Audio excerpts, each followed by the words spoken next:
नमस्कार। ये बीते हफ्ते 3 अगस्त की बात है। घड़ी में करीब 3:30 बजने वाले थे। निफ्टी पूरे दिन मजबूत था। फिर आखिरी 2 मिनट में करीब 200 अंक का उछाल आ गया। निफ्टी 1.5% से ज़्यादा बढ़त के साथ बंद हुआ। सेंसेक्स सिर्फ 0.7% ऊपर। एक ही देश, लगभग वही बड़ी कंपनियां, एक ही दिन, फिर निफ्टी और सेंसेक्स की घड़ी अलग अलग समय क्यों बताने लगी? और अगले दिन मामला और दिलचस्प हुआ। निफ्टी की वीकली एक्सपायरी थी। कैश मार्केट में कई बड़े स्टॉक्स की नॉर्मल ट्रेडिंग 3:15 बजे रुक गई, लेकिन ऑप्शन 3:40 तक चलते रहे। बीच में क्लोजिंग ऑक्शन हुआ। इंडेक्स अचानक बदला। ऑप्शन प्रीमियम उछले। कुछ प्रीमियम ऐसे पिघले जैसे गर्म तवे पर बर्फ। ट्रेडर्स बोले मार्केट बंद था, फिर निफ्टी चला कैसे? जवाब 3 अक्षर में है, CAS, यानी क्लोजिंग ऑक्शन सेशन। सेबी ने 3 अगस्त से भारत में शेयर मार्केट की आखिरी घंटी का तरीका दरअसल बदल दिया है। और यह बदलाव मामूली नहीं है, क्योंकि शेयर मार्केट में ओपनिंग प्राइस महत्वपूर्ण है, लेकिन क्लोजिंग प्राइस उससे भी ज्यादा आपके पोर्टफोलियो का रिटर्न, निफ्टी सेंसेक्स का क्लोज, म्यूचुअल फंड की NAV, ETF की ट्रैकिंग, फ्यूचर और ऑप्शन का एक्सपायरी सेटलमेंट, दरअसल बहुत कुछ इसी आखिरी संख्या पर टिकता है। तो आज क्लियर कट में समझेंगे ये कैश आया क्यों, 3:15 के बाद वास्तव में होता क्या है, क्लोजिंग प्राइस अब तय होती कैसे है, निफ्टी और सेंसेक्स अलग क्यों भाग रहे हैं, ऑप्शन बायर सही डायरेक्शन पकड़कर भी पैसा क्यों गंवा सकता है, और अगर शुरुआत इतनी हिचकोले वाली है तो दुनिया के बड़े बाजार ये ऑक्शन वर्षों से क्यों इस्तेमाल करते हैं। नमस्कार, मैं हूं शुभम शंकरधर। आप देख रहे हैं क्लियर कट, जहां हम खबर नहीं, खबर के पीछे छिपे असली क्यों को समझते हैं। पहले एक गलतफहमी दूर कर लें। बहुत से लोग मानते हैं 3:30 बजे जिस भाव पर आखिरी ट्रेड हुआ वही स्टॉक की क्लोजिंग प्राइस है। ऐसा पहले भी नहीं था। कैश आने से पहले किसी स्टॉक की क्लोजिंग प्राइस सामान्य तौर पर आखिरी 30 मिनट यानी 3 से 3:30 बजे तक के हुए ट्रेड के वॉल्यूम वेटेज एवरेज प्राइस यानी VWAP से बनती थी। आसान भाषा में समझ लेते हैं। मान लीजिए स्टॉक आखिरी ट्रेड में 1020 पर पहुंच गया, लेकिन पिछले आधे घंटे में ज्यादातर कारोबार 1000 रुपए के आसपास हुआ, तो क्लोजिंग प्राइस करीब 1000 के आसपास बन सकता है। यानी पुरानी व्यवस्था कहती थी आखिरी आदमी की आवाज नहीं सुनेंगे, आखिरी आधे घंटे की पूरी भीड़ का औसत लेंगे। अब सेबी ने कहा औसत नहीं, आखिर में बाकायदा ऑक्शन होगा। ऑक्शन कोई नई चीज नहीं है। दिलचस्प बात देखिए, हमारे बाजार में सुबह पहले से ही ऑक्शन होता था। 9 बजे प्री ओपन सेशन होता है। बायर्स अपनी कीमत बताते हैं, सेलर्स अपनी कीमत बताते हैं। एक्सचेंज पर वह प्राइस खोजा जाता है जहां सबसे ज्यादा शेयर मैच हो, यानी बायर्स की और सेलर्स की बोली मैच हो, फिर मार्केट खुलता है। लेकिन शाम को भारत एवरेज निकालकर दुकान बंद करता था। अब रेगुलेटर ने कहा सुबह बोली लगकर दुकान खोलते हैं तो शाम को हिसाब औसत से बंद क्यों होता है? इसलिए मार्केट की ओपनिंग भी ऑक्शन और बड़े स्टॉक्स की क्लोजिंग भी ऑक्शन से होगी। इसलिए कैश आया। अब कैश के आने की कहानी समझिए, क्योंकि क्लोजिंग प्राइस कोई डेकोरेटिव नंबर नहीं है। मान लीजिए एक इंडेक्स फंड है। इंडेक्स फंड मतलब जो इंडेक्स की कंपनियों में निवेश करे। उसके पास 20,000 करोड़ रुपए हैं। उसे निफ्टी को बिल्कुल कॉपी करना है, तो दिन के आखिर में हो सकता है उसे कुछ स्टॉक्स खरीदने हो या बेचने हो। पुराने सिस्टम में जो बड़े इंस्टीट्यूशनल बायर्स के ऑर्डर्स थे वो आखिरी घंटे में फेल हो जाते थे। उस दौरान प्राइस भी बदलता रहता था। फंड जिस प्राइस पर ट्रेड करता था और जिस VWAP पर ऑफिशियल क्लोजिंग बनती थी, दोनों में फर्क हो सकता था। यही ट्रैकिंग एरर दरअसल पैदा होता था। दूसरी समस्या क्या थी? आखिरी 30 मिनट के कंसंट्रेटेड ट्रेड VWAP को प्रभावित कर सकते थे। क्लोजिंग ऑक्शन में बायर और सेलर का पूरा क्लोजिंग इंटरेस्ट एक जगह जमा किया जाता है और एक सिंगल प्राइस खोजा जाता है। यानी पहले मार्केट ने आधे घंटे की फिल्म देखकर क्लोज निकाला, अब आखिरी सीन के लिए पूरा ऑक्शन कराया जा रहा है। मकसद साफ है कि बेहतर प्राइस डिस्कवरी हो सके, बड़े ऑर्डर्स के लिए ज्यादा लिक्विडिटी मिल सके और क्लोजिंग प्राइस को मैनिपुलेशन से ज्यादा सुरक्षित बनाना। इरादा अच्छा है, मगर पहले सप्ताह में ऑक्शन ने प्राइस से ज्यादा ट्रेडर्स की धड़कन डिस्कवर कर दी। अब 3:15 से 3:35 के बीच होता क्या है ये समझिए। इसे बहुत आसान रखिए। अभी पहले चरण में कैश केवल उन स्टॉक्स पर लागू है जिन पर फ्यूचर और ऑप्शन कॉन्ट्रैक्ट उपलब्ध है, यानी जो डेरिवेटिव्स में ट्रेड होते हैं। बाकी स्टॉक पहले की तरह 3:30 तक ट्रेड करते हैं और उनका क्लोज पुरानी वीवैप मेथड से ही निकाला जाता है। कैश वाले स्टॉक्स की नॉर्मल ट्रेडिंग 3:15 बजे बंद हो जाती है। अब शुरू होती है 20 मिनट की नई फिल्म, 3:15 से 3:20। कोई नया ट्रेड नहीं होगा। एक्सचेंज रेफरेंस प्राइस निकालता है। ये रेफरेंस प्राइस 3 से 3:15 के ट्रेड का वीवैप होता है। मान लीजिए रिलायंस को ले लीजिए। रिलायंस का रेफरेंस प्राइस 1500 रुपए निकला। ऑक्शन में प्राइस को मनमर्जी से 1700 नहीं ले जा सकते। रेफरेंस प्राइस के आसपास ±3% की बैंड रहती है। 3:20 से 3:25 ऑक्शन का दरवाजा खुलता है। मार्केट ऑर्डर भी डाल सकते हैं, लिमिट ऑर्डर भी, लेकिन अभी ट्रेड एग्जीक्यूट नहीं होता है, सिर्फ बोलियां जमा होती हैं। एक आदमी कहता है 1505 पर खरीदूंगा, दूसरा 1502 पर बेचूंगा, कोई मार्केट ऑर्डर देता है, मुझे क्लोजिंग प्राइस जो भी बने खरीदना है। पूरी मंडी में आवाजें जमा हो रही हैं, लेकिन सौदा अभी नहीं हुआ है। 3:25 से करीब 3:30 तक अब केवल लिमिट ऑर्डर डाल सकते हैं। पहले से दिए मार्केट ऑर्डर को बदल या कैंसिल नहीं सकते। और यहां एक छोटी चाल है, ऑक्शन ठीक 3:30 पर बंद होगा। ये ट्रेडर को पहले से नहीं पता, सिस्टम इसे 3:28 से 3:30 के बीच रैंडम समय पर बंद कर देता है। क्यों? ताकि कोई बड़ा खिलाड़ी घड़ी देखकर आखिरी सेकंड में भारी ऑर्डर फेंक कर क्लोजिंग प्राइस को धक्का ना दे सके। यानी मार्केट कहता है आखिरी बोली लगाइए, लेकिन हथौड़ा कब गिरेगा ये ऑक्शनियर बताएगा नहीं।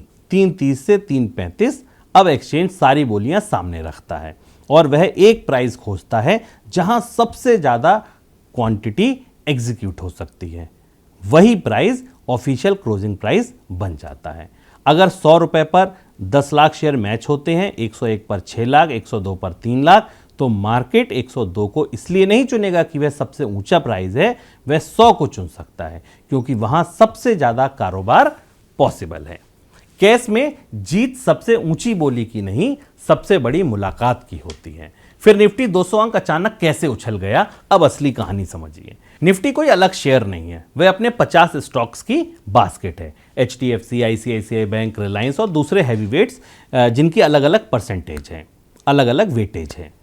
क्लोजिंग ऑक्शन मूव भी निफ्टी को तेजी से बदल सकता है। 3:15 तक आप स्क्रीन पर स्टॉक्स के कंटिन्यूअस मार्केट प्राइस देख रहे थे। फिर ऑक्शन में इंस्टीट्यूशंस ने क्लोजिंग ऑर्डर्स डाले। कुछ हैवीवेट स्टॉक्स का जो इक्विलिब्रियम प्राइस ऊपर निकल गया, उन प्राइस से ऑफिशियल निफ्टी क्लोज दोबारा बना और स्क्रीन पर इंडेक्स अचानक छलांग लगाता दिखा। मार्केट मरा नहीं था, बस सड़क की ट्रैफिक बंद कर दी गई थी। मंडी की बोलियां जारी थीं। निफ्टी और सेंसेक्स अलग क्यों दिखे? अब दूसरा पजल। पहला पजल आपको समझ में आ गया कि निफ्टी अचानक क्यों उछला, क्योंकि जो हैवीवेट स्टॉक्स थे उनकी क्लोजिंग प्राइस जो आई वो जहां पर सबसे ज्यादा बोलियां आई उस हिसाब से आई और उन स्टॉक्स के मूवमेंट के हिसाब से निफ्टी अचानक उछल गया। अब दूसरा पजल कि जब स्टॉक्स सेम थे तो सेंसेक्स और निफ्टी अलग अलग क्यों दिखे। सेंसेक्स के सारे 30 स्टॉक निफ्टी 50 में भी हैं, तो फिर बड़ा डाइवर्जेंस क्यों आया? क्योंकि NSE और BSE के ऑर्डर बुक अलग हैं। HDFC बैंक का NSE ऑक्शन अलग, BSE ऑक्शन अलग, और दोनों जगह बायर सेलर्स की क्वांटिटी समान हो ये भी जरूरी नहीं। भारत में institutional cash market liquidity NSE पर काफी ज्यादा है। इसके ऊपर निफ्टी और सेंसेक्स में स्टॉक्स का वेट भी अलग अलग है।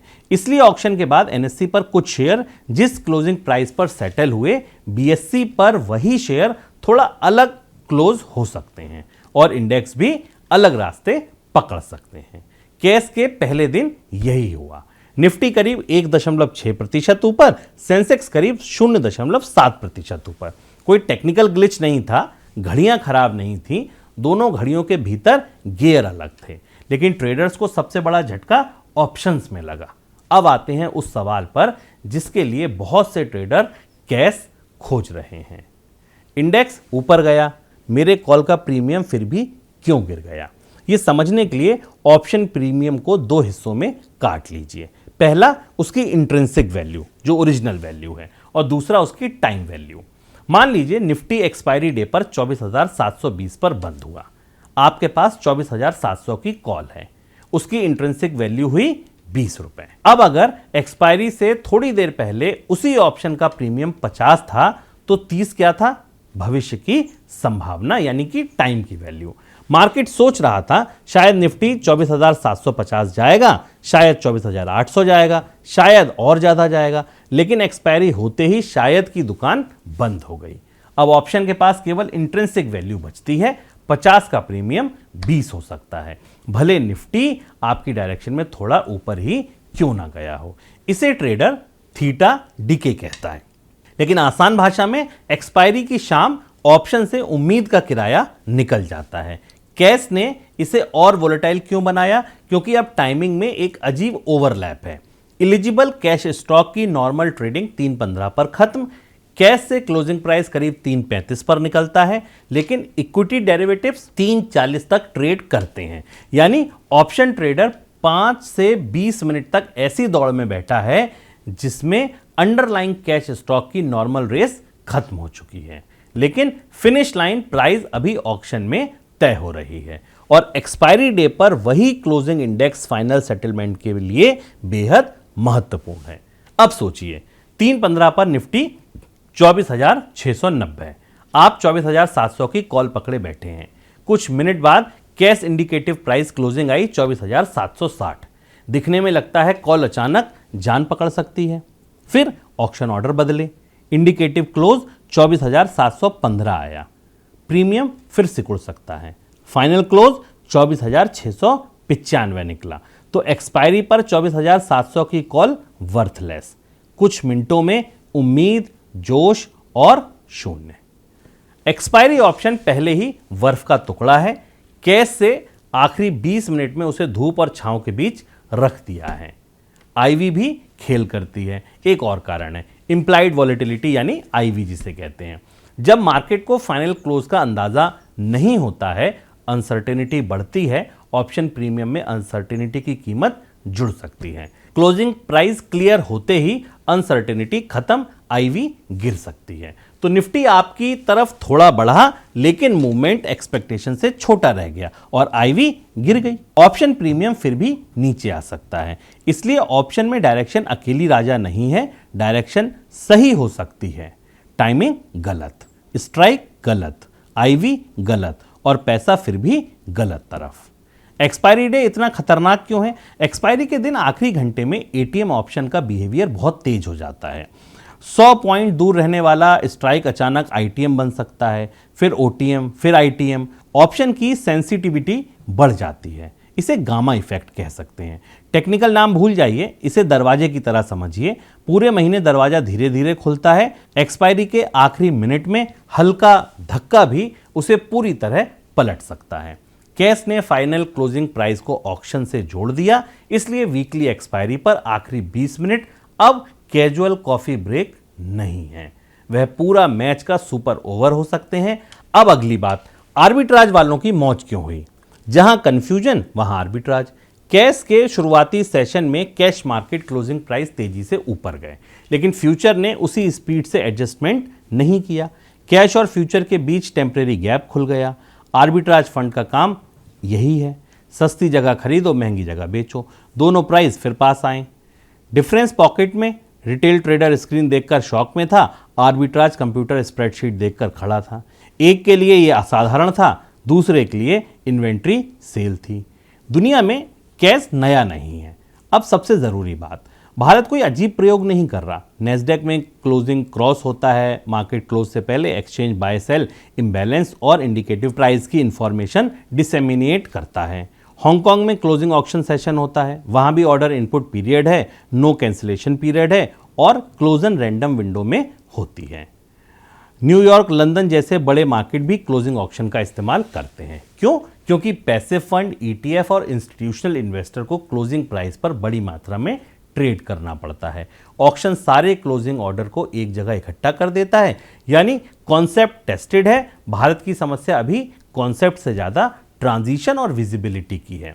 शुरुआती दिनों में कई ट्रेडर्स को ब्रोकर ऐप पर इंडिकेटिव ऑक्शन प्राइस और इम्बैलेंस साफ दिखाई नहीं दे रहा था।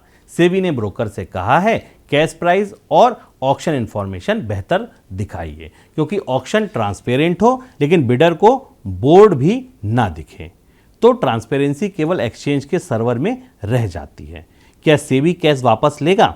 अभी संकेत नहीं है। रेगुलेटर ने ब्रोकर के साथ शुरुआती परेशानियों पर चर्चा की है, लेकिन कैश रोलबैक की तैयारी नहीं है। रेगुलेटर का मानना है कि पार्टिसिपेशन बढ़ेगी, लिक्विडिटी आएगी, ट्रेडर सिस्टम समझेंगे और शुरुआती प्राइस डिसलोकेशंस कम होंगे। ये संभव है। ग्लोबल मार्केट में क्लोजिंग ऑक्शन बहुत मैच्योर हैं, लेकिन भारत की एक खास चुनौती है। हमारा डेरिवेटिव मार्केट बहुत बड़ा है। वीकली ऑप्शन में रिटेल पार्टिसिपेशन भी बहुत ज़्यादा है, इसलिए क्लोजिंग ऑक्शन का छोटा सा कैश मार्केट इम्बैलेंस भी ऑप्शन मार्केट में बड़ा पटाखा बन सकता है। तो इन्वेस्टर को क्या फर्क पड़ता है? अगर आप लॉन्ग टर्म इन्वेस्टर हैं और रिलायंस 10 साल के लिए खरीदा है तो 3.29 की ऑक्शन वॉलेटिलिटी से आपकी जिंदगी नहीं बदलती। आपके लिए कैश मुख्ता बेहतर क्लोजिंग प्राइस मैकेनिज्म है। अगर आप इंडेक्स फंड या ETF चलाते हैं तो ये बहुत महत्वपूर्ण है। अगर आप आर्बिट्राज करते हैं तो और भी। और अगर आप वीकली ऑप्शन लेकर एक्सपायरी के आखिरी 20 मिनट तक बैठे हैं तो नियम बदल चुके हैं। पहले आप 3.30 तक एक कंटिन्यूसली मूविंग कैश मार्केट देख रहे थे, अब 3.15 के बाद आपको एक्चुअल इंडेक्स के साथ इंडिकेटिव क्लोजिंग इंडेक्स भी समझना होगा। ऑक्शन इम्बैलेंस देखना होगा और ये मानकर नहीं चलना होगा कि 3.15 का निफ्टी 3.35 का निफ्टी होगा। तो अंतिम तस्वीर क्या है? कैश का मकसद मार्केट को ज़्यादा वोलेटाइल बनाना नहीं था, मकसद था क्लोजिंग प्राइस को ज़्यादा क्रेडिबल बनाना। लेकिन नई व्यवस्था में एक पैराडॉक्स पैदा हुआ। क्लोजिंग प्राइस को स्टेबल बनाने के लिए क्लोजिंग प्रोसेस को ऑक्शन में डाला गया और शुरुआत में उसी ऑक्शन ने क्लोज को ज़्यादा ड्रामेटिक बना दिया। पुरानी व्यवस्था में बाजार आखिरी आधे घंटे से पूछता था औसतन आज क्या भाव था। नई व्यवस्था पूछती है अगर अभी सारे बायर्स और सेलर्स को एक कमरे में बंद कर दूं तो सबसे ज़्यादा सौदे किस कीमत पर होंगे। पहला जवाब स्मूथ था, दूसरा जवाब शार्प है, लेकिन शार्प चीज़ शुरुआत में काटती भी है। इसलिए 3:15 अब मार्केट की आखिरी घंटी नहीं है, वह केवल पहली घंटी का अंत है। उसके बाद ऑक्शन शुरू होता है, 3.35 पर क्लोजिंग प्राइस निकलता है और डेरिवेटिव्स 3.40 तक अपना आखिरी हिसाब करता है। यानी अब भारतीय बाजार की शाम 3 हिस्सों में है। 3:15 दुकान बंद, 3.35 पर हिसाब बंद, 3.40 पर सट्टे की खिड़की बंद। और शायद कैश की पूरी कहानी एक लाइन में यही है, पहले बाजार का क्लोज एक एवरेज था, अब क्लोज एक ऑक्शन है। इसलिए अगली बार 3:15 के बाद निफ्टी अचानक भागे, स्क्रीन को दोष ना दें। पहले याद रखिएगा बाजार बंद नहीं हुआ था, बस सौदे की भाषा बदल गई थी। आज के क्लियर कट में इतना ही। मैं हूं शुभम शंखधार। नमस्कार। फिर मिलेंगे किसी नई खबर के पीछे छिपे असली क्यों को समझने के लिए। आप बने रहिए अमर उजाला बोनस के साथ।